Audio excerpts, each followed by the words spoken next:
Hello golfers.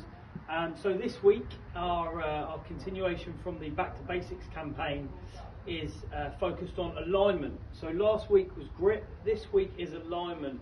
Now one of the most important aspects of setup and ultimately is the foundation of a good golf swing and a good shot. So today I'm just going to run through a few thoughts that I want you guys to take into your practice, and also when you're on the golf course to increase your consistency and improve your setup. Now when you're practicing, we can use alignment sticks. So these alignment sticks on the floor here, they are accessible via eBay, Amazon, and you can get them for anywhere around just under £10. They're a great tool that you can use for alignment aid, but also many other drills that can be used to help the golf swing as well. Now, for example, today I've got a train track alignment aid system set up here, a template which is going to help you set up your feet and your shoulders square to your target, and then also your club face as well using the front stick. Somewhat, this will also give you a good idea of how that club needs to travel down that impact area, making sure that face is somewhat on line at impact. So again, lay 2 sticks down, or you can use one, and this can go above the ball or below the golf ball to help you get used to aiming correctly.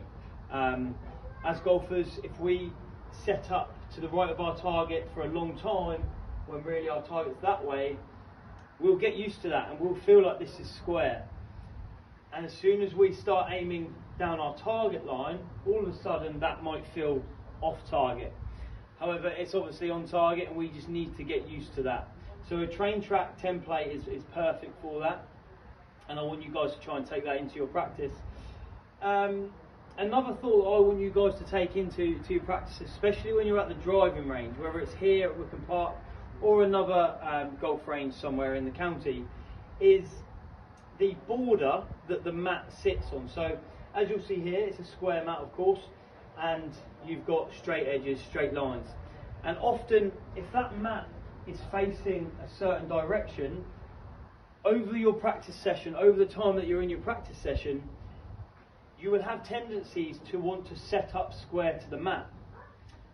If we are aiming for a target out there, I have no alignment aid on the mat, and I'm swinging away and repeatedly hitting golf balls, the edges of the mat can have an influence on how we set up, how we then swing it. So I want you to bear that in mind next time you're at the driving range or practicing, is to try and pick a target, especially if you don't have alignment sticks. Pick a target which is somewhere in the region of where your mat is pointing.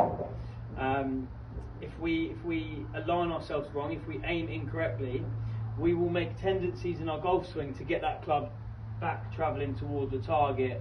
For example, if I aim right, we are likely to see a player bring that club over the top somewhat and pull that ball onto the target. If we then adjust your aim and you go back to that tendency, you're then going to start hitting either pulls left or big fades. So it all starts at alignment ultimately, and this is a great starting point to go at once we have the foundation of a good solid grip. Alright guys, take that into your practice and get that alignment in check.